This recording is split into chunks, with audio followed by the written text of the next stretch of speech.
என்னோடு கூட திருப்பிக் கொள்ளுங்கள். நீதிமொழிகள் 4ஆம் அதிகாரம் 23வது வசனத்தை நான் வாசிக்கிறேன். நீதிமொழிகள் 4:23. எல்லா காவலோடும் உன் இருதயத்தை காத்துக்கொள், அதனிடத்திலிருந்து ஜீவ ஊற்று புறப்படும். நீங்கள் எல்லாம் சேர்ந்து சத்தமாய் வாசிக்கலாம்.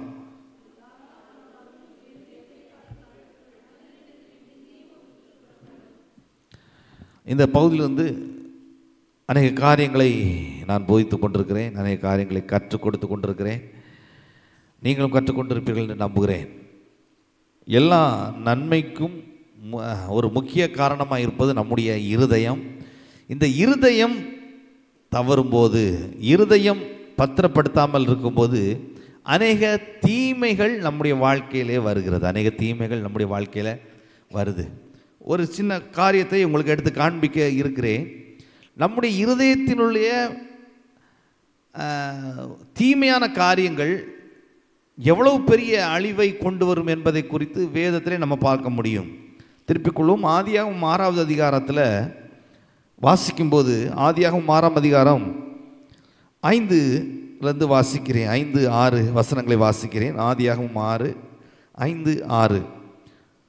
மனுஷனுடைய அக்கிரமம் பூமியில் பெருகினதென்றும் அவன் இருதயத்தின் நினைவுகளின் தோற்றம் எல்லாம் நித்தமும் பொல்லாததென்றும், எல்லாம் சொல்லுங்க, நித்தமும் பொல்லாததென்றும் கர்த்தர் கண்டு தாம் பூமியிலே மனுஷனை உண்டாக்குனதற்காக மனஸ்தாபப்பட்டார். அது அவர் இருதயத்துக்கு விசனமாய் இருந்தது. 7வது வசனத்தையும் சேர்த்து வாசிக்கிறேன்.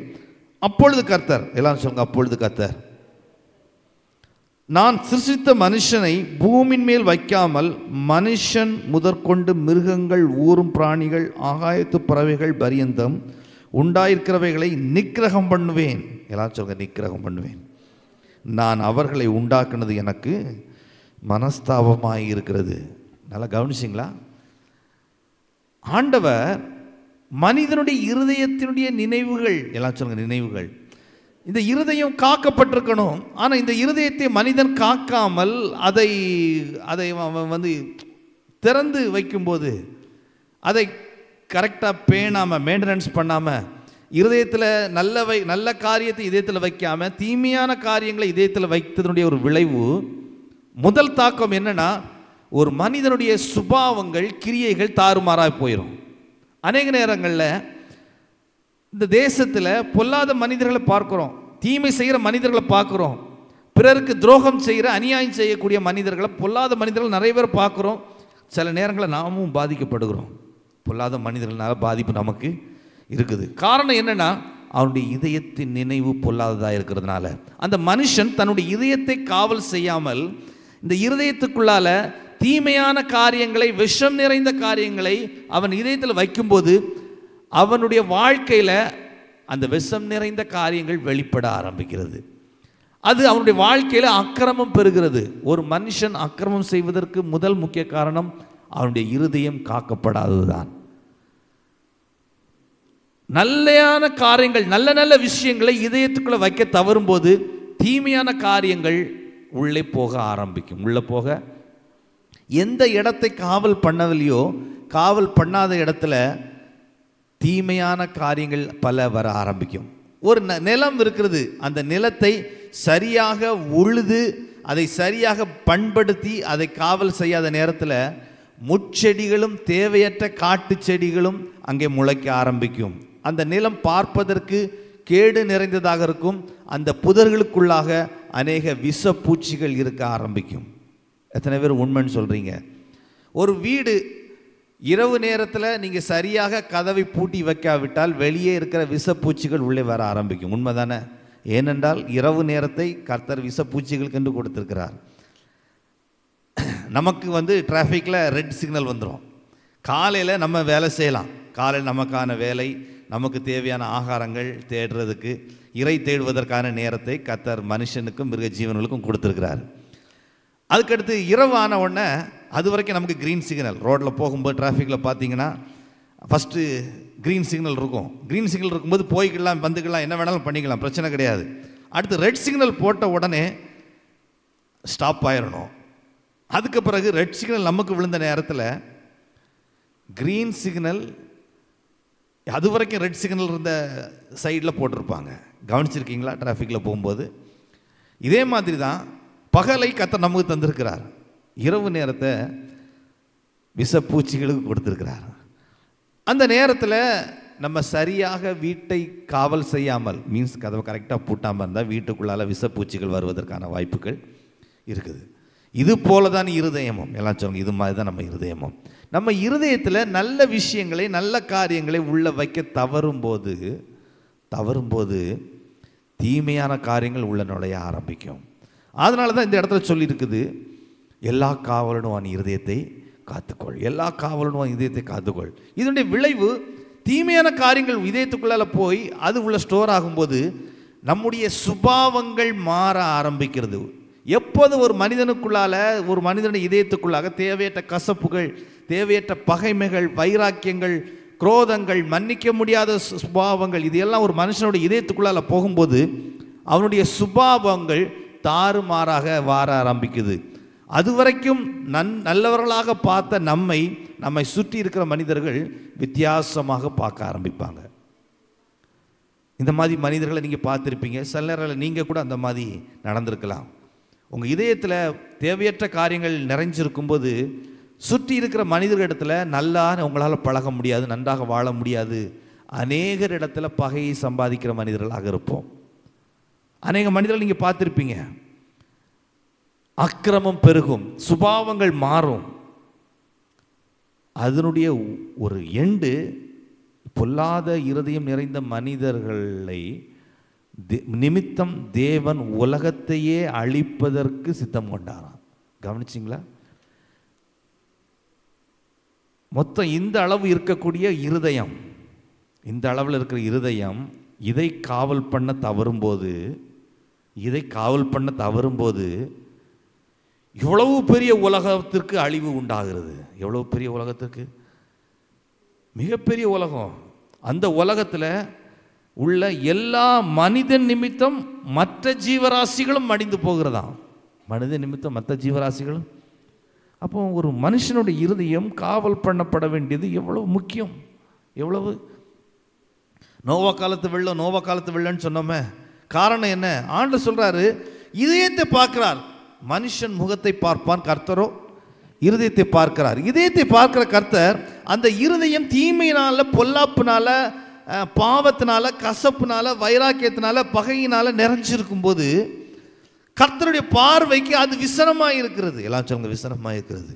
பக்கம் பார்த்து உங்கள் இருதயம் பகையினாலும், பொறாமையினாலும், கசப்பினாலும், வஞ்சகத்தினாலும், எரிச்சலினாலும், பழிவாங்குதலினாலும் நிறைந்திருக்கும்போது கர்த்தர் உங்கள் இருதயத்தை பார்க்கும்போது அது அவருடைய மனதுக்கு விசனமாக தோன்றுகிறது.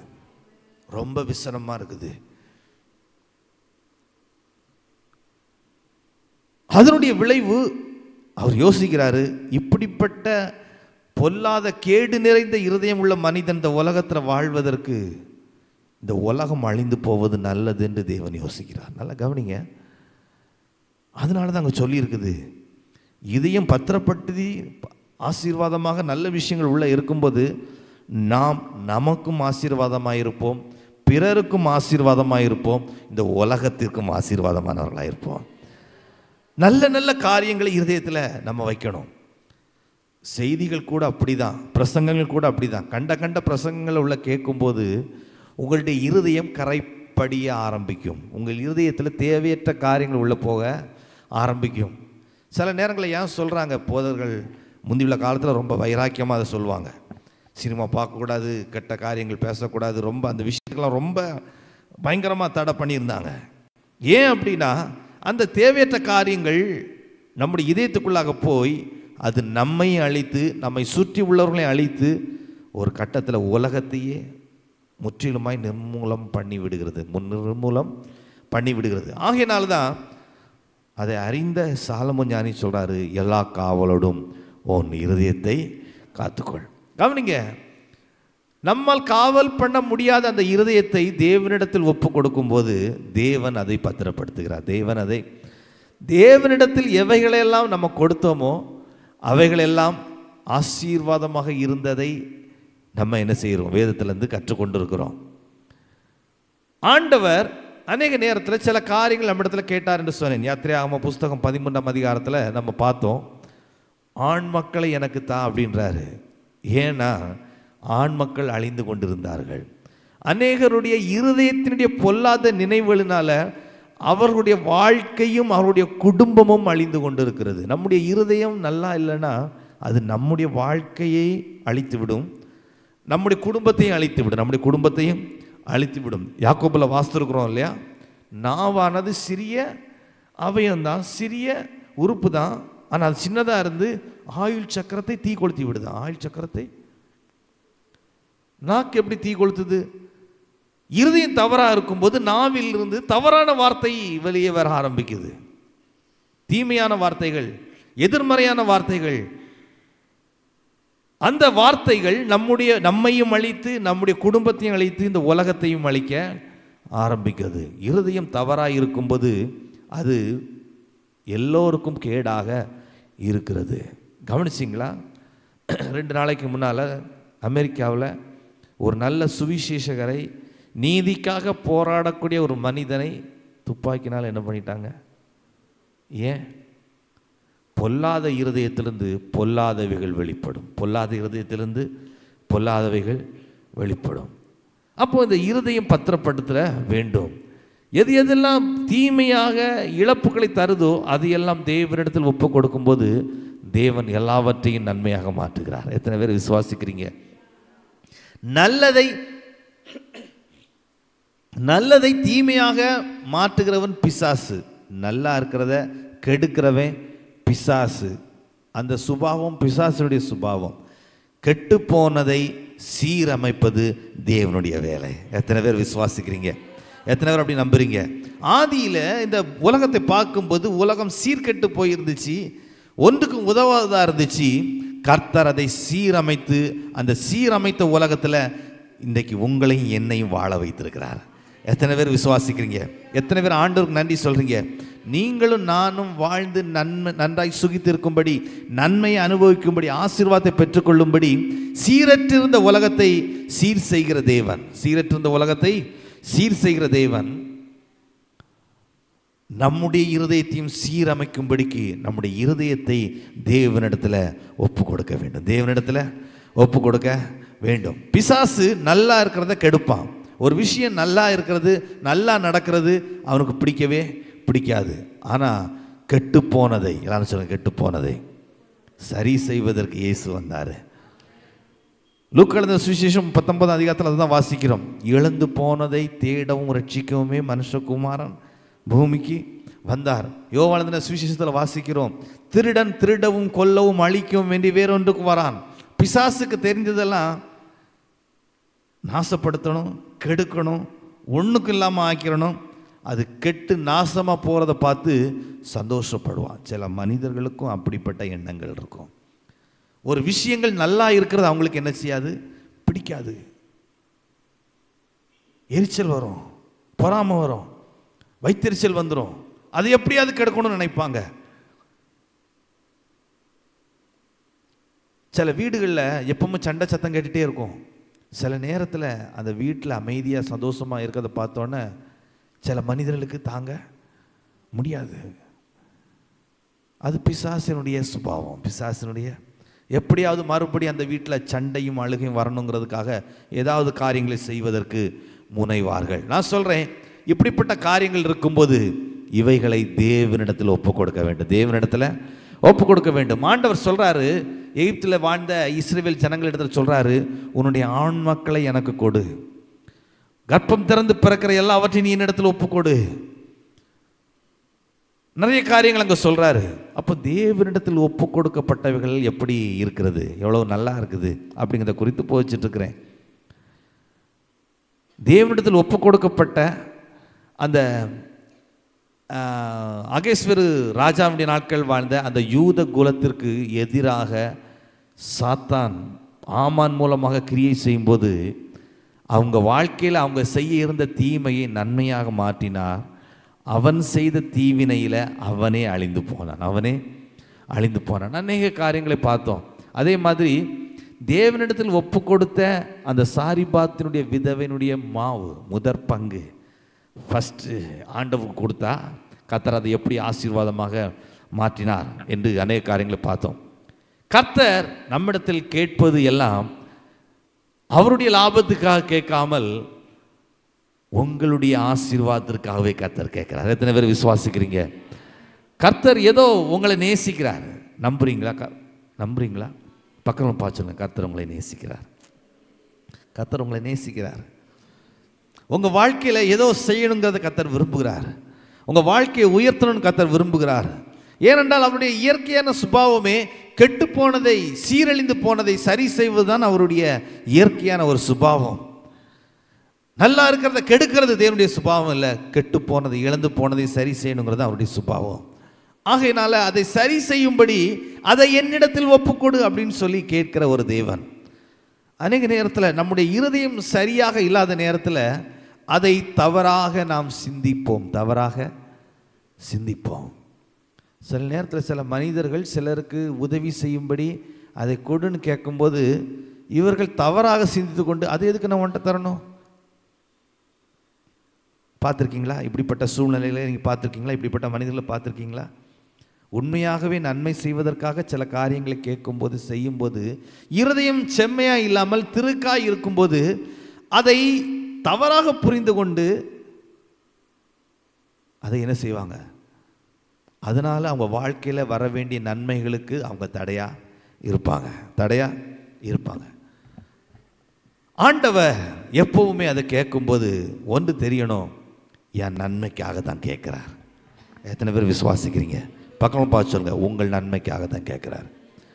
உங்கள் ஆசீர்வாதத்துக்காக தான் கேட்குறாரு. அவருடைய ஆதாயத்துக்காக கேட்காமல் நீங்கள் வாழ்ந்து சுகித்திருக்கும்படியாகவே கேட்கிற கர்த்தர், உங்களை ஆசீர்வதிக்கும்படியாகவே கேட்கிற கர்த்தர். அவர் அப்படி அவருடைய லாபத்துக்காக கேட்காதா இருந்தால் நல்லது வேற மாதிரி கேட்டிருப்பார். ஆனால் அவர் கேட்டது இதுவரைக்கும் நம்ம பார்த்தது எல்லாமே தோற்று போனது, ஒன்றுக்கும் உதவாதது, ரொம்ப பயங்கரமான விஷயத்தில் தான் அவர் என்ன செய்திருக்காரு, கேட்டிருக்கிறாரு. நான் சொல்கிறேன், சில நேரத்தில் கர்த்தர் சில விஷயத்தை கேட்குறாரு அப்படின்னா ஒன்று புரிந்து கொள்ளணும், ஏதோ ஒரு ஆபத்து அந்த இடத்துல வரப்போகுது, ஆகையினால் அதை சரி செய்வதற்காகவே கர்த்தர் கேட்கிறார் என்று புரிந்து கொள்ள வேண்டும். எத்தனை பேர் விசுவாசிக்கிறீங்க? எத்தனை பேர் நம்புறீங்க? ஏனென்றால் வரக்கூடிய தீமையை நன்மையாய் மாற்றி ஆசீர்வதிக்கிற ஒரு நல்ல தேவன் இருக்கிறார். தொடர்ந்து திருப்பிக் கொள்வோம். லூக்கா எழுதின சுவிசேஷம்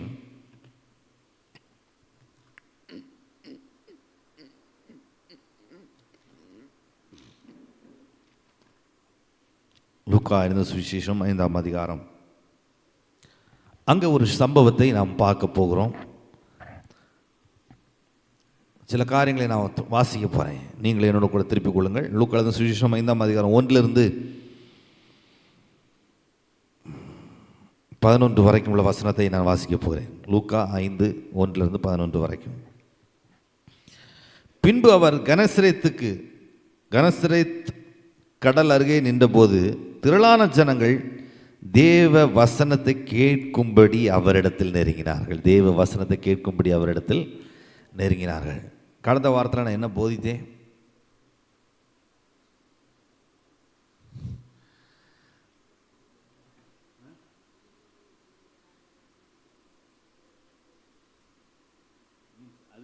இது போன வாரம் திருவிருந்து நடத்தும் போது அது கேட்கல. கடைசியாக நான் இதை பிரசங்கிக்கும் போது போன வாரத்துக்கு முந்தின வாரம்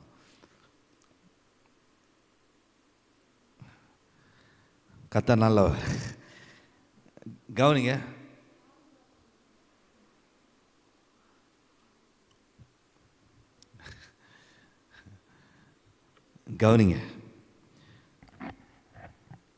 இப்போ இந்த பகுதிக்கு வருவோம்.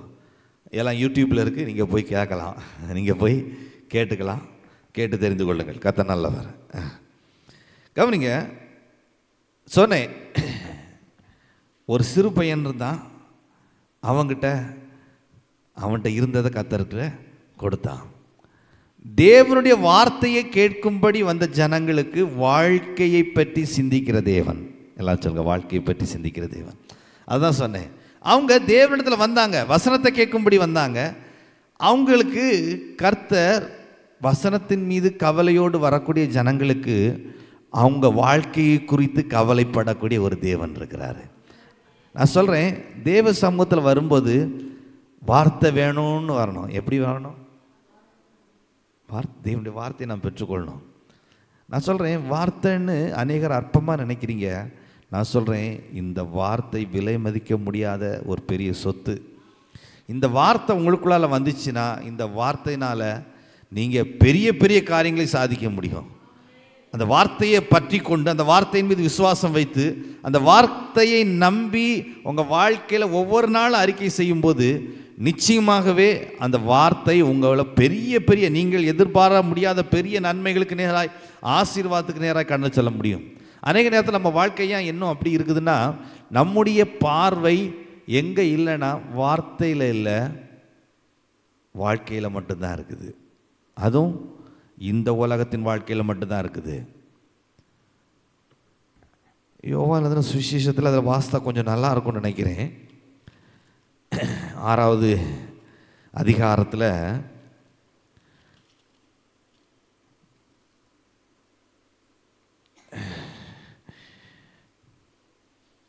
25 வாசிக்கிறேன். நல்லா கவனிக்கணும். 25 வாசிக்கிறேன், 24 வாசிக்கிறேன். யோவான் 6:24. அப்பொழுது இயேசுவும் அவருடைய சீசரும் அங்கே இல்லாததை ஜனங்கள் கண்டு உடனே அந்த படகுகளில் ஏறி இயேசுவை தேடிக்கொண்டு கப்பர்நகமுக்கு வந்தார்கள். இயேசுவை தேடிக்கொண்டு, எல்லாம் சொல்லுங்க, இயேசுவை தேடிக்கொண்டு கப்பர்நகமுக்கு வந்தாங்க. எதுக்கு வந்தாங்க? எதுக்கு வந்தாங்க? வார்த்தையை கேட்கறதுக்கா? இல்லை. ஏதாவது நடக்காதா, ஏதாவது ஒரு அற்புதம் செய்ய மாட்டாரா, ஏதாவது செய்திட மாட்டாரான்னு வந்தாங்க. அங்கே என்ன நடக்குது பாருங்க. வந்தார்கள். 25. கடலின் அக்கறையிலே அவர்கள் அவரை கண்டபோது, ரபி, நீர் எப்பொழுது இவ்விடம் வந்தீர் என்று கேட்டார்கள். இயேசு அவர்களுக்கு பிரதித்திரமாக, நீங்கள் அற்புதங்களை கண்டதினால் அல்ல, நீங்கள் அப்பம் புசித்து திருப்தியானதினாலே என்னை தேடுகிறீர்கள் என்று மெய்யாகவே உங்களுக்கு சொல்கிறேன்னு சொல்லிட்டு என்ன சொல்றாரு? அழிந்து போகிற போஜனத்திற்காக அல்ல, நித்திய ஜீவன் வரைக்கும் நிலை நிற்கிற போஜனத்திற்காகவே கிரியை நடப்பீங்கள், அதை மனுஷகுமாரன் உங்களுக்கு கொடுப்பார், அவரை பிதாவாகிய தேவன் முத்தரித்திருக்கிறார் என்றான். எத்தனை பேர் அப்படி நம்புறீங்க? ஆண்டவரை நம்ம தேடும்போது எதற்காக தேடணும்னா, நித்திய ஜீவனுக்காக முதல்ல தேடணும், அவருடைய வார்த்தைக்காக தேடணும். அவருடைய வார்த்தையை தேடி வரும்போது கர்த்தர் வாழ்க்கை எல்லாவற்றையும் சரி செய்கிறார். வாழ்க்கை மட்டும் சரியான போதும், இந்த ஒரு காரியம் மட்டும் சரியான போதும் நினச்சிட்டு ஒரு குறுகிய கண்ணாட்டத்தோடு வரும்போது வார்த்தையும் இழந்து விடுகிறோம், வாழ்க்கையும் இழந்து விடுகிறோம். வார்த்தையும் இழந்து விடுகிறோம், வாழ்க்கையும் இழந்துக்கிறோம். அங்கே போனவங்களுக்கு 2வது அப்பமா கொடுத்தார் ஆண்டவர், அங்கே ஒன்றுமே கிடைக்கல. நான் சொல்கிறேன், அநேகருடைய வாழ்க்கை இப்படி தான் ஏமாற்றப்படுகிறது, இப்படி தான் ஏமாற்றப்படுகிறது. வெறும் நிலையில்லாத இந்த உலக காரியத்திற்காக அந்த வனாந்தரத்திலே அந்த மான்கள் கானல் நீரை தேடி ஓடுற மாதிரி அங்கே எங்கேயா அற்புதம் கிடைக்குமா, நடக்குமா நடக்குமான்ட்டு சுற்றி சுற்றி ஓடி கடைசி வரைக்கும் அந்த மான்களுக்கு நீர் கிடைக்காமலே போயிடும். கானல் நீரை நம்பி போகக்கூடிய மான்களுக்கு அநேகருடைய கிறிஸ்தவ வாழ்க்கை அப்படி தான் போயிட்டுருக்குது. அநேகர் கூட்டம் கூட்டமாக போகிறாங்க, கூட்டம் கூட்டமாக இருக்கிறாங்க. கூட்டமாக போகிறது தப்புன்னு சொல்லலை, அதுக்காக கொஞ்சமாக இருக்கவங்களாம் ரொம்ப யோக்கியங்கன்னு நான் சொல்ல வரல, அப்படி நினச்சிடாதீங்க.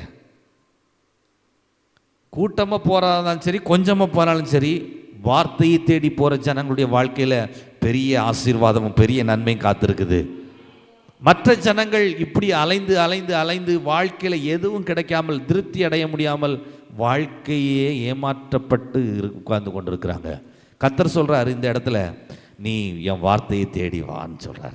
எத்தனை பேர் விசுவாசிக்கிறீங்க? எத்தனை பேர் அப்படி நம்புறீங்க? ஆண்டவரை தேடி போனாங்களாம், ரொம்ப தாகத்தோடு தேடி போனாங்களாம். எதுக்கா?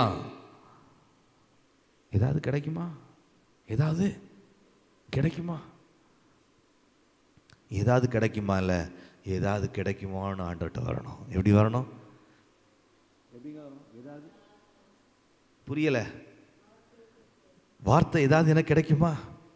என் வாழ்க்கையில் வரக்கூடிய காரியத்தில் நான் எப்படி செய்ய, எப்படி வாழணும், எப்படி நான் அதை ஜெயிக்கணும், சூழ்நிலைகளை எப்படி நான் மேற்கொள்ளணும், தேவனுடைய வார்த்தை என்ன சொல்லுது, நான் எப்படி ஞானமாக நடக்கணும், எப்படி இருக்கும்போது என் வாழ்க்கை வெற்றி அமையுங்கிற தேவனுடைய வார்த்தை எனக்கு கிடைச்சா போதும், என் வாழ்க்கையே நல்லா மாறும், என் வாழ்க்கையே ஆசீர்வாதமாக மாறுங்கிற அந்த தாகத்தோடு தேவ சமூகத்தில் வரணும். பாருங்களேன், யோசுவா 1ஆம் அதிகாரத்துக்கு போனோன்னா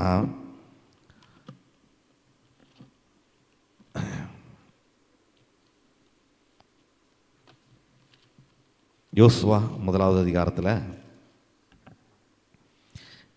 8வது வசனத்தை வாசிக்கிறேன், 7, 8 சேர்த்து வாசிக்கிறேன். யோசுவா 1:7-8. என் தாசனாகிய மோசே உனக்கு கற்பித்த நியாய பிரமாணத்தின்படியெல்லாம் செய்ய கவனமாக இருக்க மாத்திரம் பலன் கொண்டு திடமனதாயிரு. எல்லாம் சொல்லுங்க, பலன் கொண்டு திடமனதாயிரு. நீ போகும் இடமெல்லாம் புத்திமானாய் நடந்து கொள்ளும்படி அதை விட்டு வலது இடதுபுறம் விலகாதிருப்பாயாக. எல்லாம் சொல்லுங்க, விலகாதிருப்பாயாக. இந்த நியாயப்பிரமாண புஸ்தகம் உன் வாயை விட்டு பிரியாதிருப்பதாக. இதில் எழுதியிருக்கிறபடியெல்லாம் நீ செய்ய கவனமாய் இருக்கும்படி இரவும் பகலும் அதை தியானித்துக் கொண்டிருப்பாயாக. எல்லாரும் சொல்லுங்க, இரவும் பகலும் அதை தியானித்துக் கொண்டிருப்பாயாக. அப்பொழுது நீ உன் வழியை வாக்கிய பண்ணுவாய், அப்பொழுது புத்திமானாய் நடந்து கொள்வாய். எல்லாம் சொல்லுங்க, வாக்கிய பண்ணுவாய், புத்திமானாய் நடந்து கொள்வாய். தியானிக்கிற மனுஷன் யாரு? அலைகிற மனிதன் அல்ல, தியானிக்கிற மனுஷன். தியானிக்கிற மனுஷன்னா அந்த மனுஷன் கேட்கிறவனா இருக்கணும், வாசிக்கிறவனா இருக்கணும். கேட்கிறவனா இருக்கணும், வாசிக்கிறவனா இருக்கணும். கர்த்தர் சபையில் உங்களுடைய மேன்மைக்காக, உங்களுடைய விடுதலைக்காக சொல்லக்கூடிய வார்த்தைகளை கேட்டு, எல்லாம் சொல்லுங்க, கேட்டு கேட்டு அவைகளை இருதயத்தில் வைத்து அதையே தியானம் பண்ண வேண்டும். அதை என்ன செய்யணும்?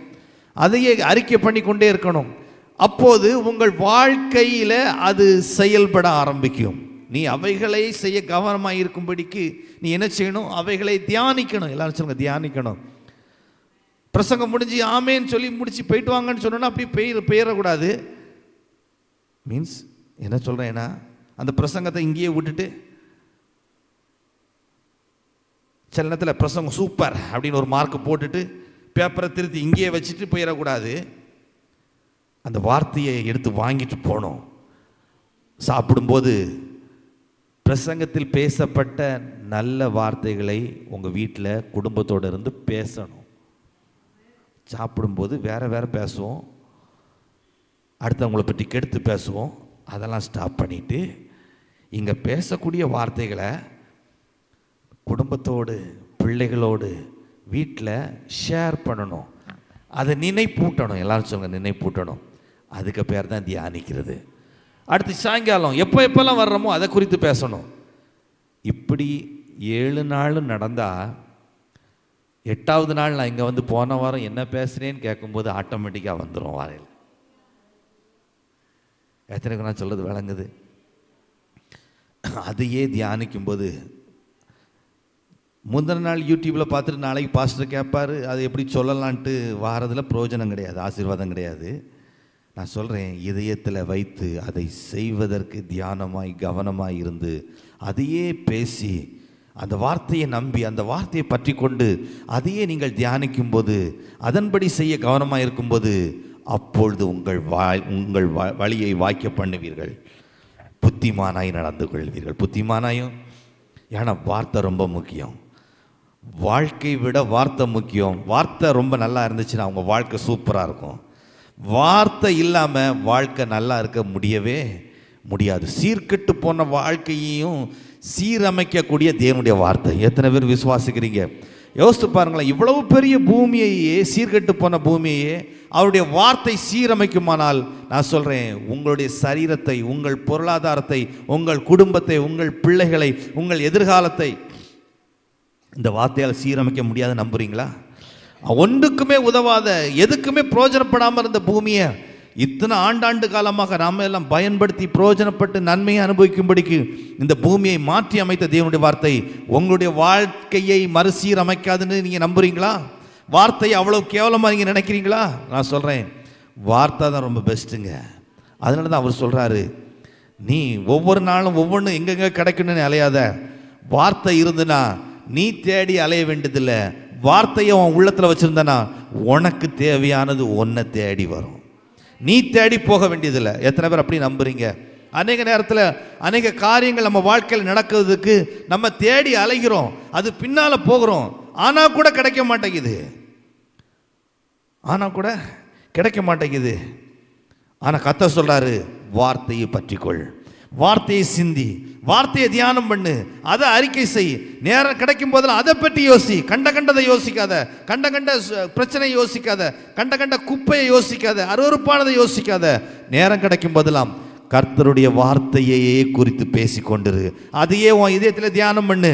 கிடைக்கும் போது மற்றவங்ககிட்ட நீ கேட்ட தேவனுடைய வார்த்தையை மற்றவரிடத்தில் பகிர்ந்து கொள். என்னெல்லாமோ பகிர்ந்து கொள்கிறோம். அடுத்த வீட்டில் நடக்குது, பக்கத்து வீட்டில் நடக்கிறது, அங்கேயே நடக்குது, தூரத்தில் என்னெல்லாமோ பகிர்ந்து கொள்கிறோம்.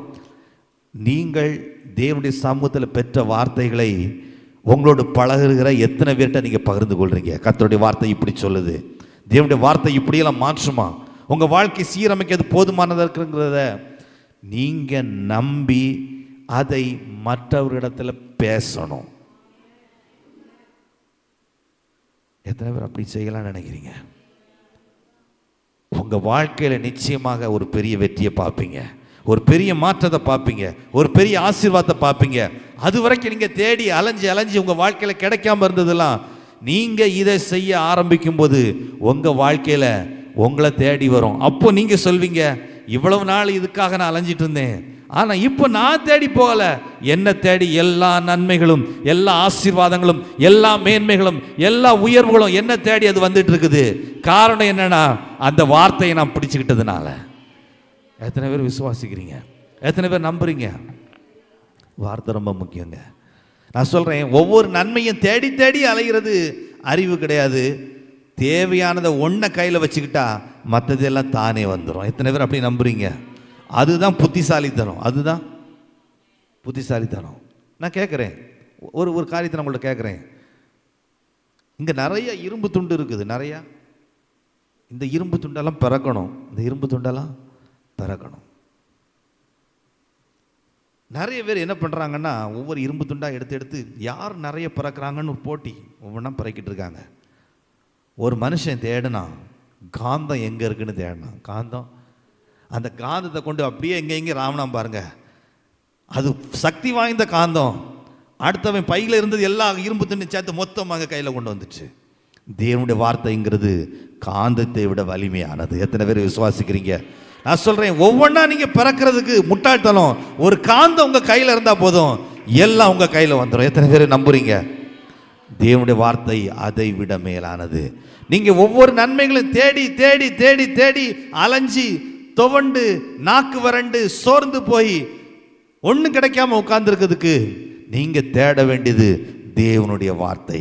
எத்தனை பேர் அப்படி நம்புறீங்க? என்ன ஒருக்கா கூட வாசிட்டு திரும்ப பழையபடி நம்ம லூக்கா எழுதின சுவிசேஷத்துக்கு வேகமாக போவோம்.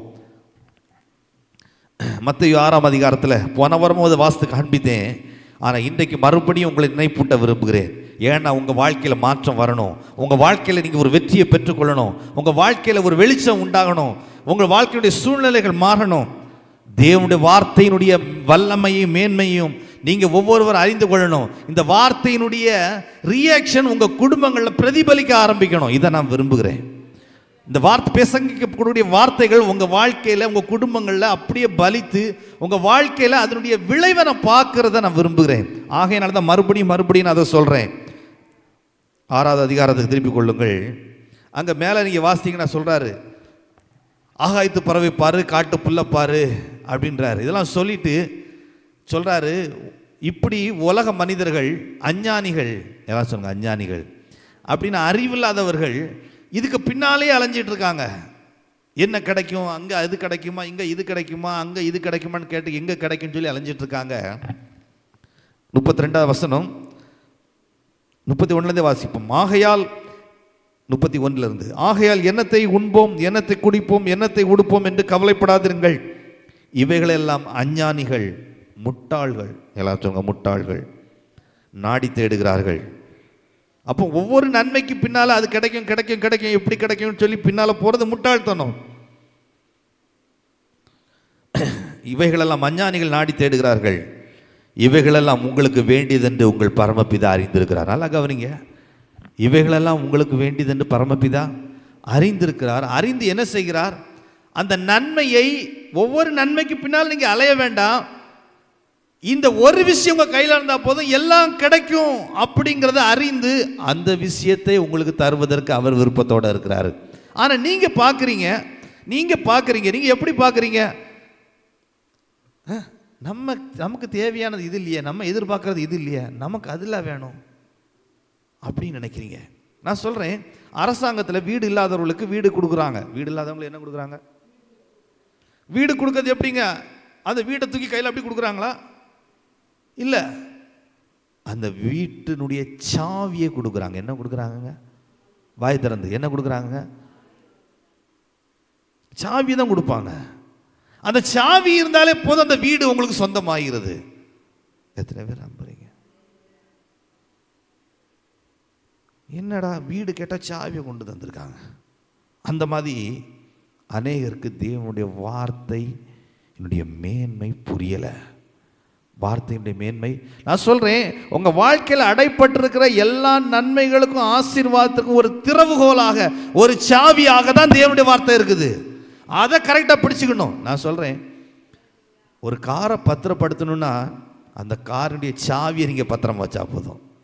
காரை முழுசாக நீங்கள் பத்திரப்படுத்த தேவையில்லை. முழு காரையும் பத்திரப்படுத்துவதற்கு அந்த காருடைய சாவி, ஒரு வாகனம், ஒரு பைக்கு, ஒரு வீடு, அதை நீங்கள் பத்திரப்படுத்தணும்னா, அது உங்கள் கையில் நிலைச்சு நிற்கணும்னா அதனுடைய சாவியை நீங்கள் கரெக்டாக வச்சுட்டா போதும். நான் சொல்கிறேன், உங்கள் வாழ்க்கையில் தேவையான எல்லா நன்மைகளும் ஆசீர்வாதங்களையும் நீங்கள் பெற்றுக்கொள்வதற்கும், அதை உங்கள் வாழ்க்கையில் நீங்கள் தக்க வைத்துக் கொள்வதற்கும் தேவனுடைய வார்த்தையாகிய சாவியை நீங்கள் பத்திரப்படுத்தினா போதும், அது உங்கள் வாழ்க்கையில் மேன்மையாக இருக்கும். எத்தனை பேர் விசுவாசிக்கிறீங்க?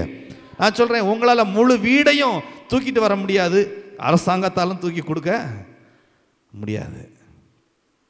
ஆனால் அதை பெற்றுக்கொள்வதற்கான சாவியை தான் உங்கள் கையில் கொடுக்குறாங்க.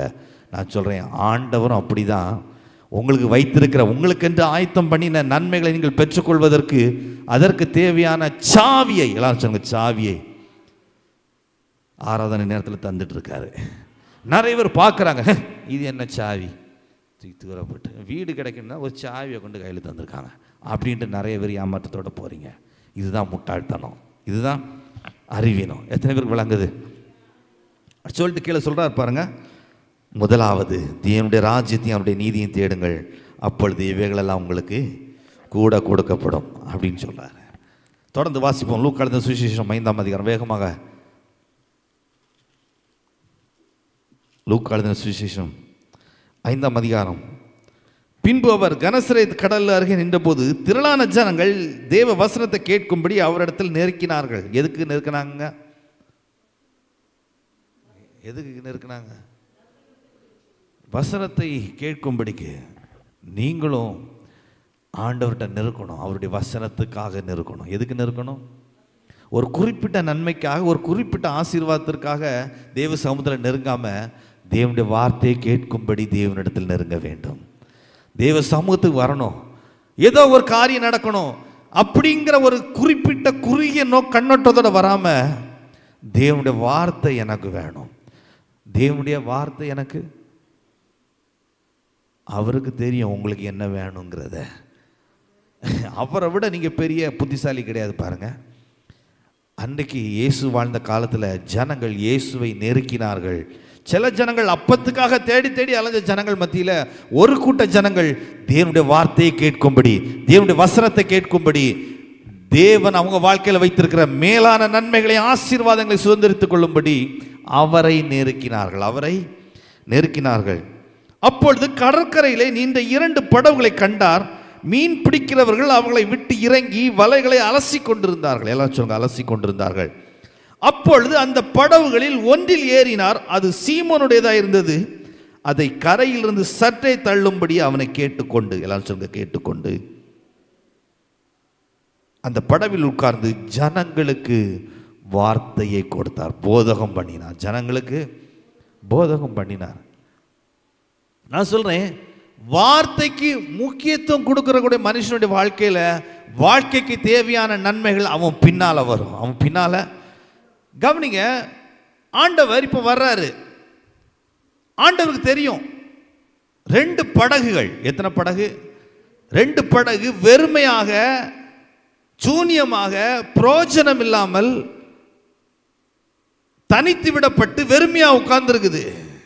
வெறுமையாக உட்கார்ந்துருக்குது. அந்த படகையினுடைய ஓனர் என்ன நினைக்கிறான்? இந்த படகு ராசியற்ற படகு. எப்படிப்பட்ட படகுங்க? சிலர் சொல்லுவாங்க, இந்த வண்டி இடத்துலேருந்தே ஒரே ஆக்சிடெண்ட் ஆகிட்டு இருக்குது, ராசி இல்லாத வண்டி. கேள்விப்பட்டிருக்கீங்களா? சிலர் பிள்ளைகளை குறித்து சொல்லுவாங்க, இந்த பிள்ளை பிறந்ததுலேருந்தே என் வாழ்க்கையே வீணாக போச்சும்பாங்க.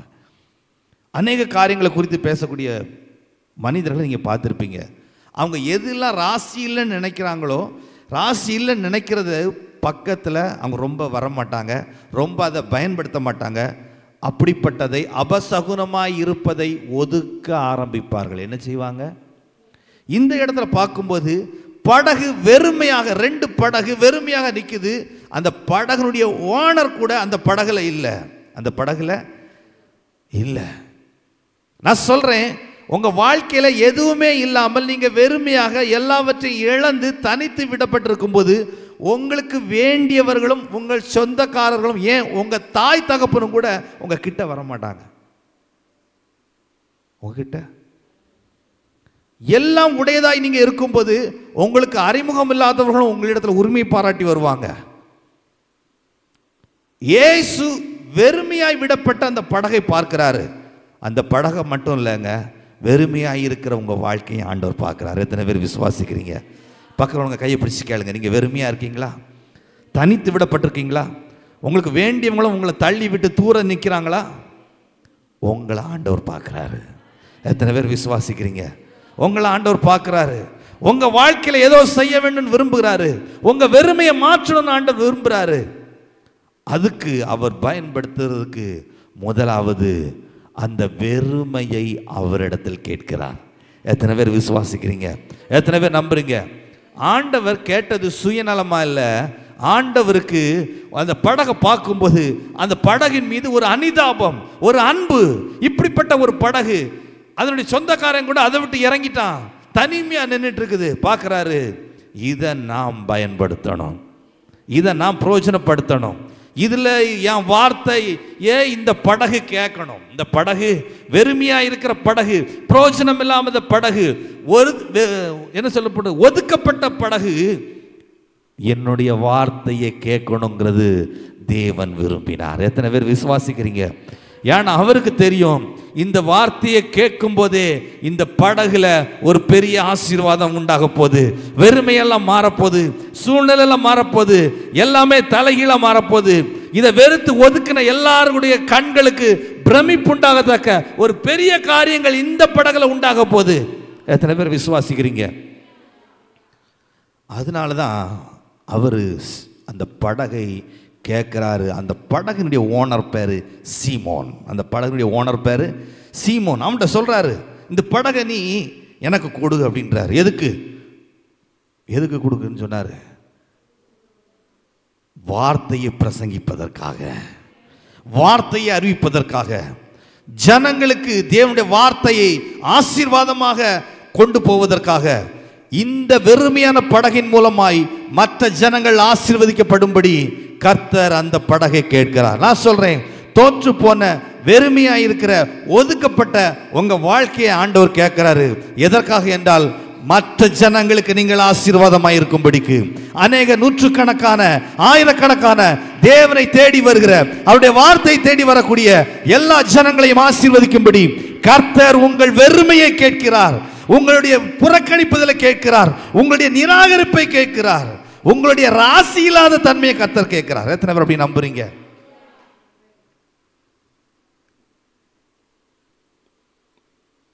ஆண்டவர் கேட்கிறார் சீமோன்ட்ட. இதுவரைக்கும் காண்பித்து கொடுத்தேன். ஆண்டவர் எதெல்லாம் தோற்று போய் ஒண்ணுக்கு இல்லை, பிரயோஜனம் இல்லைன்னு நினைச்சாதான் கர்த்தர் கேட்கிறாரு. ஆண்டவர் கேட்கறதுல ஒரு பெரிய நன்மை இருக்குது, ஒரு பெரிய விஷயம் இருக்குது, ஒரு பெரிய உள்நோக்கம் இருக்குது. சில விஷயத்தை ஆண்டவர் கேட்கும்போது அது என்ன யாதுன்னு சொல்லி ரொம்ப யோசிக்காம, ரொம்ப ஆராய்ச்சி பண்ணாம, அப்படியே அந்த வார்த்தைக்கு அப்படியே கீழ்ப்படிஞ்சிடணும். அப்படியே ரொம்ப யோசிக்கிற வரைக்கும் நன்மை நடக்காது, நன்மை தடைபட்டு போயிடும். தேவனுடைய வார்த்தை நம்மை நோக்கி வரும்போது அதில் ரொம்ப ஆராய்ச்சி பண்ணக்கூடாது, அதுக்கு அப்படியே கீழ்ப்படிஞ்சிடணும். அப்படியே நாகமான்கிற ஒரு மனுஷன் இருக்கான். அவன் சுகத்தை பெறும்படி அவன் தேசத்தை விட்டு, சீரியா தேசத்தை விட்டு இஸ்ரவேல் தேசத்துக்கு வந்திருக்கிறான். சீரியா தேசத்தை விட்டு இஸ்ரவேல் தேசத்துக்கு வந்திருக்கிறான் சுகத்தை பெறும்படி. நல்லா கவனிக்கணும். அங்கே போனோன்னா தேவனுடைய மனுஷன் முகத்தை கூட பார்க்கல. சொல்கிறான், போய் யோர்தானில் 7 தடவை போய் முங்கு. தேவனுடைய வார்த்தை என்னது? யோர்தானில் போய் 7 தடவை முங்கு. அவன் அந்த வார்த்தையை ஆராய்ச்சி பண்ண ஆரம்பிக்கிறான். ஏன் 7 தடவை எதுக்கு முங்கணும்? ஒரு தடவை முங்கினா போதாதா? அடுத்து கேட்குறான், நான் முங்குறதுக்கு சீரியாவில் குளம் ஆறு இல்லாமல் நாங்கள் குளிக்கிறதுக்காக நான் வந்தேங்க. அவன் ஆராய்ச்சி பண்ணும் வரைக்கும் அவன் எதிர்பார்த்த நன்மை அவன் வாழ்க்கையில் வந்து சேரவே இல்லை. எப்போ அவன் அந்த வார்த்தைக்கு கீழ்ப்படியதற்கு தன்னை அர்ப்பணித்தானோ, பரிபூர்ணமாக, எல்லாரும் சொல்லுங்க பரிபூர்ணமாக, முழுவதுமாக தன்னை அர்ப்பணித்தானோ, அப்போ அவன் வாழ்க்கையில் ஒரு நன்மையை கண்டான். நான் சொல்கிறேன், தேவனுடைய வார்த்தை உங்களை நோக்கி வரும்போது அது என்னது யாதுன்னெலாம் யோசிக்காதீங்க. மனப்பூர்வமாக கண்மூடித்தனமாக, ஆண்டவர் இந்த வார்த்தைக்கு என் வாழ்க்கையை நான் அர்ப்பணிக்கிறேன். எத்தனை பேர் அப்படி அர்ப்பணிக்க போறீங்க? கர்த்தர் அப்படி தான் சொன்னார் பாருங்களேன், உன் படகு எனக்கு கொடு. அவன் என்ன யாதுன்னே கேட்கல. என்ன யாதுன்னே உடனே ஏறினாரு, தள்ளுனாரு, தள்ளிட்டான், அமைதியை தள்ளிட்டான். தேவனுடைய வார்த்தையை சந்தேகப்படாமல் அந்த வார்த்தைக்கு அப்படியே கீழ்ப்படிவது நமக்கு பெரிய ஆசீர்வாதத்தை தரும், பெரிய ஒரு நன்மைகளை தரும். கவனிங்க, அவன் சற்று தள்ள சொன்னார். அவன் தள்ளினார். தள்ள உடனே கர்த்தர் தம்முடைய வார்த்தையை பிரசங்கிக்க ஆரம்பிக்கிறார். ஜனங்களுக்கு போதிக்க ஆரம்பிக்கிறாரு. வார்த்தை வெறுமையான படகிலிருந்து வெளிப்பட ஆரம்பிக்குது. வார்த்தை வர வர படகுனுடைய ராசி இல்லாத தன்மை ராசியாக மாற ஆரம்பிக்குது. எத்தனை பேர் விசுவாசிக்கிறீங்க? ஏன்னா ராசி இல்லாத படகு, ராத்திரி ஃபுல்லாக ட்ரை பண்ணிட்டாங்க, எல்லாம் பண்ணி பார்த்துட்டாங்க, எதுவுமே இல்லை. அடுத்தால யோசித்தாங்க, இனி இந்த படகுல உட்கார்ந்துருக்கிறது நமக்கு கேவலம். கரெக்டு தானங்க? உண்மைதானே? ஒரு கடையில் ரொம்ப நெருக்கமாக இருக்குது, ஆள் கூட்டம் சமாளிக்க முடியல. அந்த கடையில் இருந்து வேலை பார்க்க விரும்புவீங்களா? ஆளே வராது, அந்த கடையிலிருந்து வேலை பார்க்க விரும்புவீங்களா? சிலர் யோசிப்பாங்க, ஆள் வந்தானே வரட்டும், எனக்கு சம்பளத்தை இருந்தால் என் பாட்டுக்கு வந்து தூங்கிட்டு வரப்போகிறேன். பொதுவாக ஒரு ப்ரெஸ்டீஜ்னு ஒன்று இருக்குதுல்ல, அந்த படகுனுடைய ஓனர் கூட அந்த இடத்த விட்டு மாறிட்டான். வலையை கூட அந்த இடத்துல வைக்கல. நான் நினைக்கிறேன், வலை இருந்தால் கூட இது மீன் பிடிக்கிற படகு, அவன் அதனுடைய அடையாளத்தையே மாற்றி காண்பிக்க விரும்புகிறான்னு நான் நினைக்கிறேன். இது மீன் பிடிக்கிறதுக்காக உள்ள படகு இல்லை. ஏன் மீன் பிடிக்க முடியலை, அதனால மீன் பிடிக்க முடியலை, அதனால. இப்படிப்பட்ட ஒரு சூழ்நிலை நம்ம எல்லாருடைய வாழ்க்கையிலும் வரும். என் வாழ்க்கையில் நிறைய வந்திருக்குது. ஒரு உண்மையை நான் சொல்ல விரும்புகிறேன். நீங்கள் அதை எப்படி நினச்சாலும் பரவாயில்ல, எப்படி நினச்சாலும் பரவாயில்ல. இந்த சுற்றி இருக்கிற ஜன்னலுக்கு இந்த கண்ணாடியை செலக்ட் பண்ணதுக்கு காரணம் என்னென்னா வெறுமையான படகு. எப்படிப்பட்ட படகு? வெளியிருந்து பார்க்கும்போது உள்ள யார் இருக்காங்க, எத்தனை பேர் இருக்காங்கன்னு யாருக்குமே தெரியக்கூடாது. வெறுமையை யாரும் விரும்புறதில்லை. வெறுமையை நான் சொல்கிறேன், வெறுமை அப்படின்னு இருக்கும்போது அந்த இடத்துல நிற்கிறதுக்கு யாருமே விரும்புறது இல்லை. பேதுரு, சீமோன் அந்த படகை விட்டு இறங்கி நின்னா, வலையை கூட மாற்றிட்டு நின்னா. ஏன்னா கேட்டால் ஒரு வார்த்தையில சொல்லிடலாம். எப்படி சொல்லிடலாம்? இந்த படகுல நாங்கள் மீன் பிடிக்கிறதுக்கு யூஸ் பண்ணுறது இல்லை, இது சும்மா போக்குவரத்துக்காக பயன்படுத்துறதுக்கான படகுன்ற மாதிரி உலக மனிதர்கள் மத்தியில் தன்னை வெட்கமாக தன்னை காண்பிக்காமல் அதை சமாளிப்பதற்காக இப்படிப்பட்ட சில சூழ்நிலைகளை நீங்களும் கடந்து வந்திருக்கலாம். இயற்கையாகவே இப்படி ஆயிடுச்சு. இனி அதை வெளியே சொல்லி அசிங்கப்படாமல் இருக்கிறதுக்கு அதற்கு சமாளிக்கிற மாதிரி நியாயமான சில காரணத்தை சொல்லி மீசியில் மண்ணுட்டாம அது நான் அந்த மாதிரி அல்லது இந்த மாதிரினே வச்சுக்கிடுங்களேன், என்ன மாதிரினே வச்சுக்கிடுங்களேன், அப்படி இருந்திருக்கலாம். வலை கூட அந்த வெறுமையான படகுல இல்லை. ஆனால் எதுவுமே இல்லாத அந்த படகுல இயேசு மேலே ஏறினார். இயேசு வார்த்தையை பிரசங்கித்தார். எல்லாரும் சொல்லுங்க, வார்த்தையை பிரசங்கித்தார். அந்த படகு முதலாவது மற்ற ஜனங்களுக்கு ஆசீர்வாதமாக மாறுது. யாரையும் ஆசீர்வதிக்க முடியாத படகு, ராசி இல்லாத படகு, வெறுமையான படகு தேவனுடைய கரத்தில் போகும்போது முதலாவது மற்றவங்களுக்கு ஆசீர்வாதமாக மாறுது. அநேக ஜனங்கள் தேவனுடைய வார்த்தை கேட்டு ஆசீர்வதிக்கப்பட்டு கொண்டிருக்காங்க. அது முடிச்ச உடனே அடுத்து கர்த்தர் சொல்றாரு, முதலாவது வார்த்தை. எல்லாம் சொல்லுங்க, முதலாவது பிறகு வாழ்க்கை, பிறகு. இப்போ கவனிங்க, ஆண்டவர் சொல்றாரு, சீமோனே இந்த படகை நீ என்ன செய், தள்ளி ஆழத்துக்கு கொண்டு போ. படகை தள்ளி எங்கே கொண்டு போ? ஆழத்துக்கு கொண்டு போன்றாரு. அவன் ஆழத்துக்கு கொண்டு போகிறான். அடுத்து சொல்கிறாரு, ஆழத்துக்கு கொண்டு போய் வலையை கடலிலே போடு. அப்போதான் வாய் திறக்கிறான். அது வரைக்கும் வாய் திறக்காதவன், ஆண்டவரே ராத்திரி முழுசும் நாங்கள் பிரயாசப்பட்டுட்டோம், ராத்திரி முழுசும் நாங்கள் ரொம்ப பிரயாசப்பட்டுட்டோம், ஆனால் ஒரு மீன் கூட கிடைக்கல. ஆனாலும் உம்முடைய வார்த்தையின்படி, அங்கே தான் இருக்கு விஷயமே. ஆனாலும் நான் சொல்கிறேன், தேவனுடைய வார்த்தை ஒன்று இருந்தால் போதும், உங்கள் வாழ்க்கை அற்புதமாக மாறும், உங்கள் வாழ்க்கை ஆசீர்வாதமாக மாறும். ஆனாலும் உங்களுடைய வார்த்தைன்னு இருக்குது பார்த்தீங்களா, அந்த வார்த்தையை அண்டர்லைன் பண்ணிக்கணும். முக்கியமான விஷயம் அதுதான். வார்த்தையின்படி வலையை போடுகிறேன். இதுவரைக்கும் இது ராசி இல்லாதது தான், வெறுமையானது தான். அதற்கு ஓனர் கூட அதில் இருந்து சவாரி செய்யறதுக்கு விரும்பாதது தான். ஏனென்றால் அத்தனை பேருக்கும் ஒரு அவமானத்தின் சின்னமாக இருந்த அந்த வெறுமையான படகு இப்போது ஆசீர்வாதத்தின் சின்னமாக மாறப்போகிறது. ஏனென்றால் வார்த்தையின் படி. எல்லாரும் சொல்லுங்க, வார்த்தையின் படி. தேவனுடைய வார்த்தையின் படி, அவருடைய வார்த்தையின் படி. அவருடைய வார்த்தை ரொம்ப ஆசீர்வாதமானது. உங்கள் வாழ்க்கையை மாற்ற போதுமானது, உங்கள் தலையெழுத்தை மாற்ற போதுமானது. கவனிங்க, வார்த்தையின்படி வலையை போடு. 5ஆம் வசனம், வார்த்தையின்படி வலையை போடுகிறேன் என்றான். அந்தபடி அவர்கள் செய்து தங்கள் வலை கிழிந்து போகத்தக்கதாக மிகுதியான மீன்களை பிடித்தார்கள். எப்படி பிடித்தார்கள்? மிகுதியான மீன்களை பிடித்தார்கள். அப்பொழுது மற்ற படவில் இருந்த கூட்டாளிகள் வந்து தங்களுக்கு உதவி செய்யும்படி சைகை காட்டினார்கள். அவர்கள் வந்து 2 படகளும் அமிழத்தக்கதாக நிரப்பினார்கள். 2 படகளும் அமிழத்தக்கதாக. நல்லா கவனிங்க, வெறுமையா இருந்தது எத்தனை படகு? எத்தனை படகுங்க? 2 படகு. ஆண்டவர் தேர்வு செய்து எத்தனை படகு? 1 படகு. எத்தனை படகு? 1 படகு. அந்த 1 படகு ஆண்டவர் தேர்வு செய்தார். அந்த 1 படகுலும் தேவனுடைய வார்த்தையை பிரசங்கித்தார்.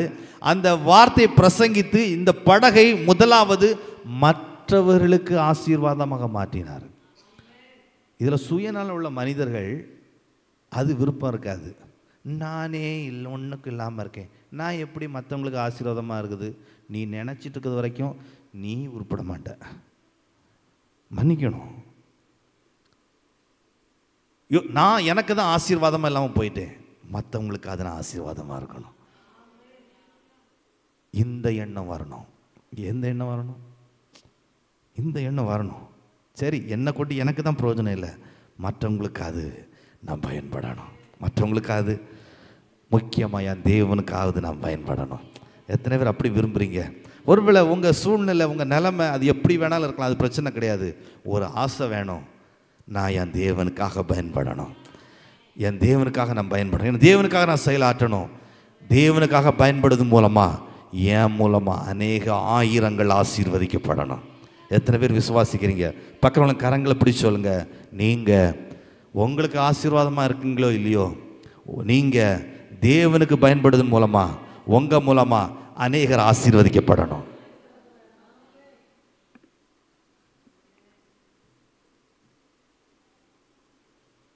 ஒரு குடும்பம், அந்த குடும்பம் இப்போ வரல, அவங்க இப்போ சர்ச்சுக்கு வரதில்லை. அவங்கள குறித்து சொல்லும்போது, நீங்கள் இவங்க ஆண்டவரை பற்றி மற்றவங்ககிட்ட சொல்லுவாங்களா, அவங்க நல்லா ஆயிடுறாங்களா, இவங்க நாசமாக போயிடுறாங்களா? நான் சொல்கிறேன், உன்னை கொண்டு 1000 பேர் ஆசீர்வதிக்கப்படும் போது உனக்கு தேவையான ஆசீர்வாதம் உன்னை தேடி வரும். அந்த கணவர் சொல்வாராம், நீ இப்படி செய்து மற்றவங்கெல்லாம் நல்லா இருக்காங்க, நீ தான் நாசமாக போயிட்டுருக்கேன்னு. கேட்கும்போது வேடிக்கையாக இருந்துச்சு. நான் சொல்கிறேன், நான் 1000 பேருக்கு ஆசீர்வாதமாக மாற வேணும். முதல்ல நான் எனக்கு ஆசீர்வாதமாக இருக்கணும் இல்லையோ, நான் அநேகருக்கு ஆசீர்வாதமாக இருக்கணும். சுயநலத்தை விட்டு வெளியே வரணும். ஆண்டவர் முதலாவது அநேக 1000 பேர் ஆசீர்வதிச்சாரு. அடுத்து சொல்கிறாரு, என் வார்த்தையின்படி ஆழத்துக்கு போன்றாரு, வலையை போடுன்றாரு. வலையை போட்டான். அது வரைக்கும் ஒரு சிப்பி கூட கிடைக்காத அந்த வலையில் அதிகமான அமிழத்தக்கதான ஆசீர்வாதத்தை கர்த்தர் கொடுத்தாரு. ஏராளமான மீன்கள் கொடுத்தாரு. எந்த கடல்ல மீனே இல்லைன்னு சொல்லி நினைச்சிட்டு வந்தாங்களோ அந்த கடல்ல படகு அமிழத்தக்கதாக நிறைய மீன்களை கர்த்தர் கொடுத்தாரு. ஏன்னா தேவன் அதை பயன்படுத்தினாரு. அநேக 1000 பேருக்கு ஆசீர்வாதமாக பயன்படுத்தினால, தேவனுடைய வார்த்தை அதிலிருந்து பிரசங்கிக்கப்பட்டபடினால அதனுடைய வாழ்க்கையே மாறிச்சு, அதனுடைய தலையெழுத்தே மாறிச்சு, அதனுடைய நிலைமையே மாறிச்சு, அதனுடைய சூழ்நிலையே மாறிச்சு. பாருங்க, இப்போ நிலைமையை சமாளிக்க முடியல. அந்த அளவுக்கு நிலைமை உயர்ந்து உன்னதமாக போகுது. அப்பமும் அந்த படகு சுயநலமா இல்லை, தன்னை போலையே வெறுமையாக இருந்த இன்னொரு படகை கூப்பிடுது. ஓடி வந்துரு.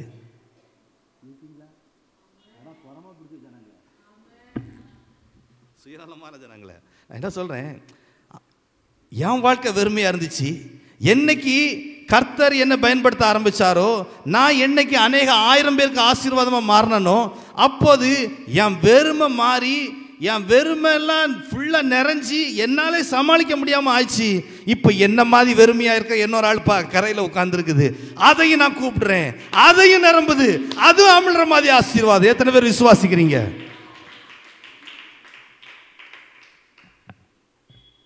காலியாக இருந்த படகை கர்த்தர் கேட்டாரு. நிறைஞ்சிருந்த படகு கேட்கல, காலியான படகு கேட்டாரு. பிரயோஜனம் இல்லாத படகு கேட்டாரு. ஒதுக்கப்பட்ட படகு கேட்டாரு. அவமானத்தின் சின்னமாக இருந்த படகு கேட்டாரு. ராசி இல்லாத படகு கேட்டாரு.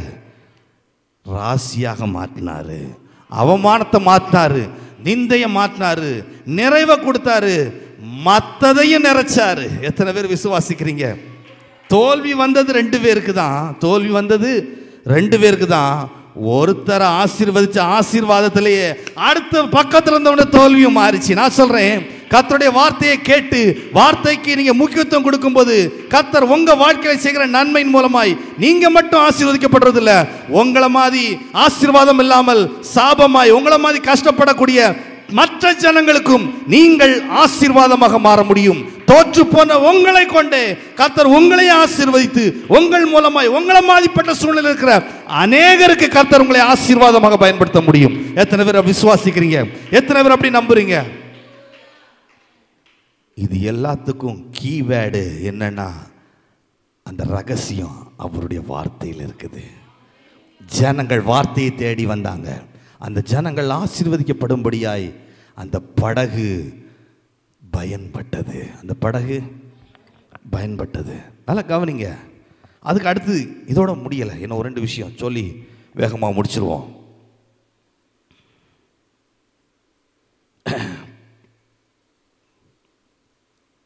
எட்டாவது வசனம். சீமோன் பேதுரு அதை கண்டு இயேசுவின் பாதத்தில் விழுந்து, ஆண்டவரே, நான் பாவியான மனுஷன், நீர் என்னை விட்டு போக வேண்டும் என்றான்.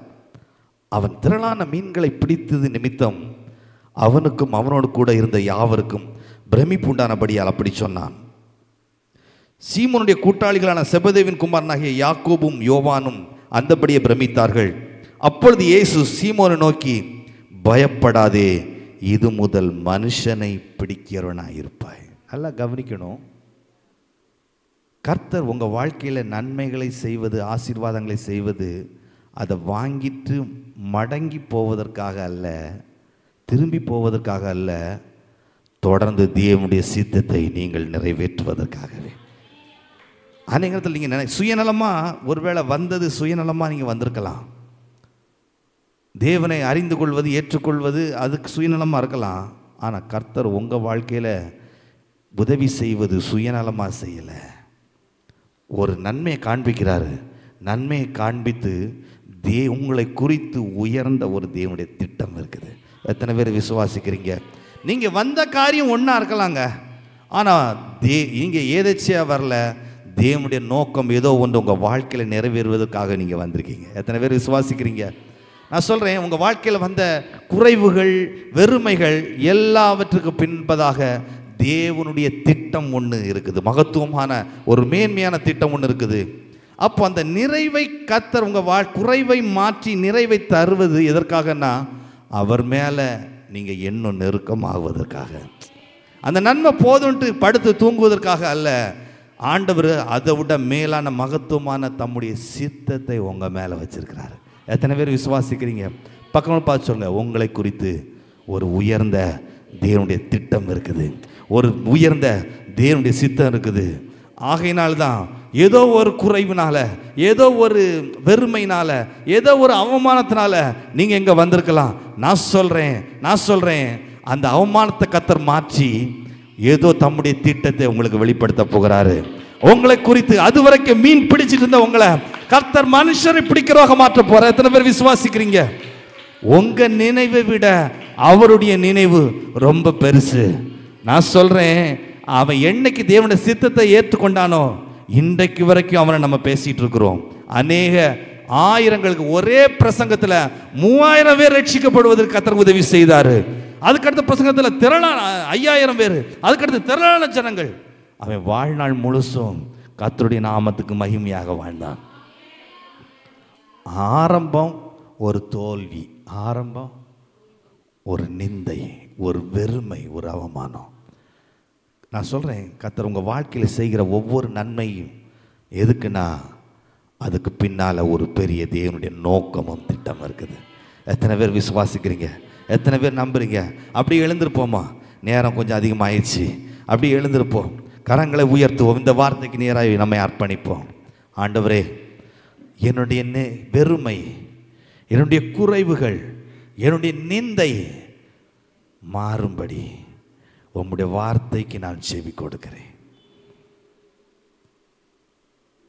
எனக்கு நான் ஆசீர்வாதமாக இல்லாவிட்டாலும் அநேகருக்கு நான் ஆசீர்வாதமாக இருக்க விரும்புகிறேன். ஆண்டவரே, எத்தனை பேர் உண்மையாக அர்ப்பணிக்கிறீங்க? ஆண்டவரே, நான் யாருக்கும் பிரயோஜனம் இல்லாதவனாக இருக்கிறேன், என்னை கொண்டு 5 காசுக்கு பிரயோஜனம் இல்லை அப்படின்னு சொல்லி எல்லாரும் சொல்கிறாங்க. நான் பிறந்ததே வேஸ்ட்டுன்ற மாதிரி உலகமே நினைக்குது. ஒருவேளை அப்படி இருந்தால் கூட பரவாயில்ல, உங்கள் நாமத்து நிமித்தம் அநேகம் பேருக்கு நான் பிரயோஜனப்பட விரும்புகிறேன். ஆண்டவரே, எத்தனை பேர் அர்ப்பணிக்கிறீங்க? உம்முடைய வார்த்தை அநேகம் பேருக்கு பிரயோஜனப்படும்படி உம்முடைய வார்த்தை என்னிலிருந்து புறப்படட்டும், என்னிலிருந்து புறப்படட்டும்.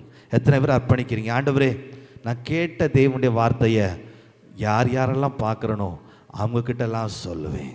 ஒவ்வொரு வாரமும் நான் கேட்குற பிரசங்கத்தை ஆண்டவரே, கஷ்டப்படுற ஒவ்வொருத்தங்களுக்கும் இந்த பிரசங்கத்தை சொல்லி உம்முடைய நாமத்தை நான் மகிமைப்படுத்த போகிறேன். ஆண்டவரே, இந்த பிரசங்கம் என் வாழ்க்கையில் ஆசீர்வாதமாக மாறுவதற்கு முன்பதாக இந்த வார்த்தையின் மூலமாய் அநேக பேர்கள் ஆசீர்வாதமாய் மாறணும், அநேகர்கள் ஆசீர்வதிக்கப்படணும். ஆண்டவரே, என் நிலைமை மாறணும். எத்தனை பேர் அப்படி தீர்மானம் எடுக்கிறீங்க? ஆண்டவரே, என் நிலைமை மாறணும். இந்த வார்த்தையை ஒவ்வொரு நாளும் நான் தியானம் செய்வேன். ஆண்டவரே, நான் உட்கார்ந்துருக்கும்போது, நான் சாப்பிடும்போது, ஆண்டவரே நான் பேசும்போது எல்லாம் இந்த வார்த்தை தான் என் வாயிலிருந்து புறப்படும். ஒவ்வொரு வாரம் வரக்கூடிய வார்த்தைகள் என் வாயிலிருந்து புறப்பட்டு கொண்டே இருக்கும், என் வாயிலிருந்து புறப்பட்டு கொண்டே இருக்கும். எல்லாவற்றுக்கும் மேலாக உங்களுடைய மேலான நோக்கம் என் வாழ்க்கையில் நிறைவேறதுக்கு என்ன அர்ப்பணிக்கிறேன். எங்கள் அன்பின் பரலோக பிதாவே, நீ தந்த நல்ல வார்த்தைக்கு நன்றி சொல்கிறேன். ஆண்டவரே, உங்களுடைய வார்த்தை எவ்வளவு பெருசு, எவ்வளவு மேலானது என்பதை நீங்கள் எங்களுக்கு போதிச்சிங்க. வெறுமையான படகு உங்கள் சமூகத்தில் வந்தபோது அது நிறைவான படகாக மாறிச்சு. தான் நிறைஞ்சது மட்டும் இல்லை, தன்னை மாதிரி வெறுமையாக இருந்த இன்னொரு படகையும் அது நிரப்பிச்சு. வெறுமையாக இருக்கிற, நிந்தையில் இருக்கிற, அவமானத்தில் இருக்கிற, ஒதுக்கப்பட்ட நிலைமையில் இருக்கிற அநேக படகுகள் இருக்கலாம். அந்த நேரத்தை அந்த வார்த்தையை கேட்டுக்கொண்டு உம்முடைய சீத்தம் வெளிப்படட்டும். ஆண்டவரே, உம்முடைய முதலாவது இவங்க மூலமாக அநேகம் பேர்கள் ஆசீர்வாதமாக மாறட்டும். இவர்கள் குறைவுகள் நிறைவாகட்டும். இவர்கள் மூலமாய் குறைவாய் இருக்கிறவர்களும் ஆண்டவரே அவங்களும் நிறைவாய் மாற கர்த்தாவே உதவி செய்வீராக. உங்களுடைய மேலான நோக்கத்தின் திட்டத்தை நீர் வெளிப்படுத்துவீராக. இந்த நேரத்தில் இந்த வார்த்தை கேட்டு யார் யார் தன்னங்களை அர்ப்பணித்தாங்களோ, எனக்கு நான் ஆசீர்வாதமாக இல்லாட்டாலும் பரவாயில்ல, என் மூலமாக அநேகர்கள் ஆசீர்வதிக்கப்படணும், அநேகருக்கு இந்த வார்த்தை யாங்கிட்ட இருந்து மற்றவங்கள்ட்ட போகணும், அநேகர் இதன் மூலமாக நன்மை அடையணும்னு சொல்லி யார் யார் தீர்மானம் எடுத்தாங்களோ அவங்க வாழ்க்கையில் இருக்கிற நிந்தை, வெறுமை, நிராகரிப்பு எல்லாவற்றையும் தேவன் மாற்றி போடுவீராக. உங்களுடைய மேலான நோக்கமும் திட்டமும் அவங்க வாழ்க்கையில் நிறைவேறட்டும். நன்றி சொல்கிறோம். நீங்கள் மகிமைப்படுங்க, உங்களுடைய நாமம் மகிமைப்படட்டும். எங்கள் ஆண்டவர் இயேசுவின் நாமத்தில் ஜெபிக்கிறோம் நல்ல பிதாவே, ஆமென். நம்முடைய கர்த்தராகிய இயேசு கிறிஸ்துவின் கிருபையும் பிதாவாகி தேவனுடைய அன்பும் பரிசுத்த ஆவியானுடைய ஐக்கியம் சிநேகம் என்று சதா காலமும் ஆண்டவராகிய இயேசு கிறிஸ்துவின் இரண்டாம் வருகை மட்டும் நம்ம ஒவ்வொருவரும் கூட இருப்பதாக. விசேஷமாய் இந்த வார்த்தையை கேட்டு அர்ப்பணித்த உங்கள் ஒவ்வொருவரும் கூட இருப்பதாக. ஆமென். இந்த பாடலை பாடி நாம் கடந்து செல்லலாம்.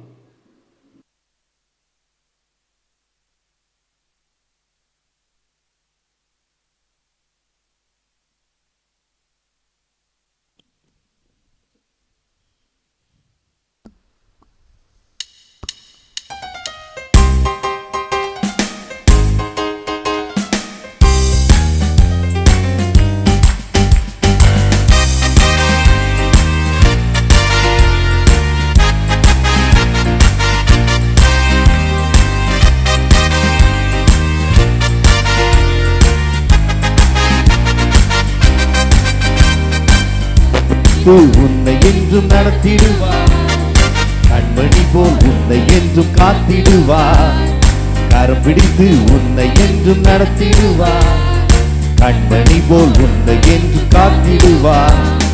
கலங்கிடாதே, திகைத்திடாதே, கர்த்தர் கரம் உனக்கு உண்டு, பயந்திடாதே.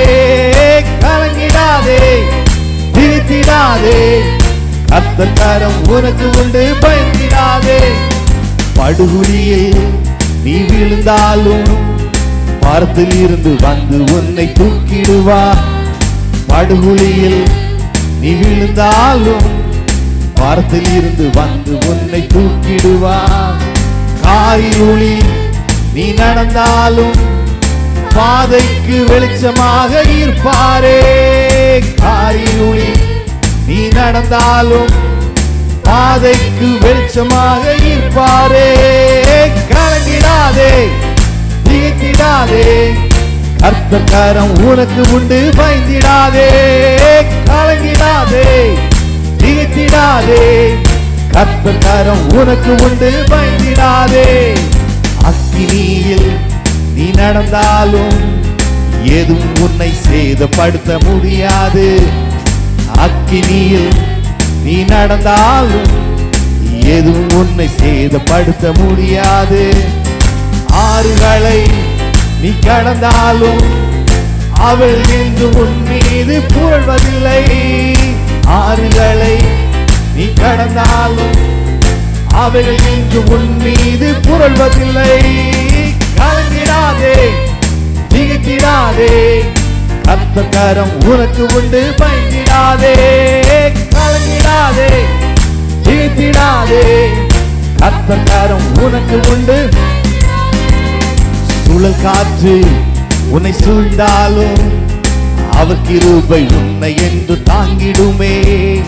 சுழல் காற்று உன்னை சூழ்ந்தாலும் அவர் கிருபை உன்னை என்று தாங்கிடுமே. சோதனையில் நீ அமிழ்ந்தாலும் சோர்ந்திடாதே, உன்னை அவர் அணைப்பாரே. சோதனையில் நீ அமிழ்ந்தாலும் சோர்ந்திடாதே, அவர் உன்னை அணைப்பாரே. கலங்கிடாதே,